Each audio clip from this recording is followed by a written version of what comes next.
एसटीचे सरकारमध्ये विलीनीकरण व्हावे या मागणीसाठी 7 नोव्हेंबर पासून सुरू झालेल्या एसटी कर्मचाऱ्यांच्या बेमुदत संपाला वाशिम जिल्हा काँग्रेस सेवा दल कारंजा लाड शहराच्या वतीने जाहीर पाठिंबा देण्यात आला।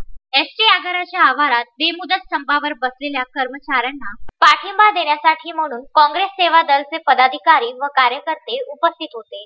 वाशिम जिल्हा काँग्रेस सेवा दलचे जिल्हा समन्वयक ॲडव्होकेट संदेश जैन जिंतूरकर यांनी आपले मनोगत व्यक्त करताना म्हटले की गेल्या 2-3 दिवसापासून एसटीचे कर्मचारी एसटीचे सरकारमध्ये विलीनीकरण व्हावे यासाठी स्वयंस्फूर्तीने बेमुदत संपावर गेले आहेत। त्यांची ही मागणी रास्त व मान्य करण्याजोगे असून एसटीचे विलीनीकरण झाल्यास नवीन वेतन श्रेणी, इतर सर्व सोयी सुविधा व भत्ते लागू होऊन कर्मचारी आपले पुढील आयुष्य तरी सुख समाधानाने जगू शकेल।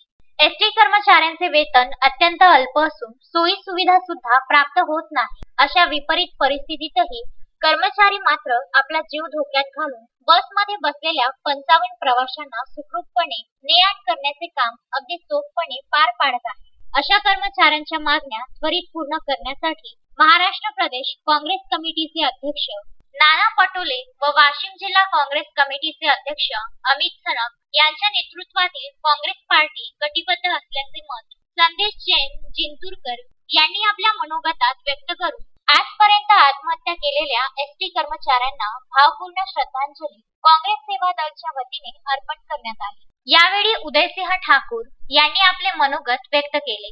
एसटी कर्मचाऱ्यांना पाठिंबा देण्यासाठी वाशिम जिल्हा काँग्रेस सेवा दलचे सरचिटणीस अब्दुल राजीक शेख, रामबकत धेंडुडे, रामकुमार लाहोटी, लियाकत भाई मुन्नीवाले व आनंद जोशी उपस्थित होते। अक्षय लोटे, विदर्भ न्यूज, कारंजा लाड।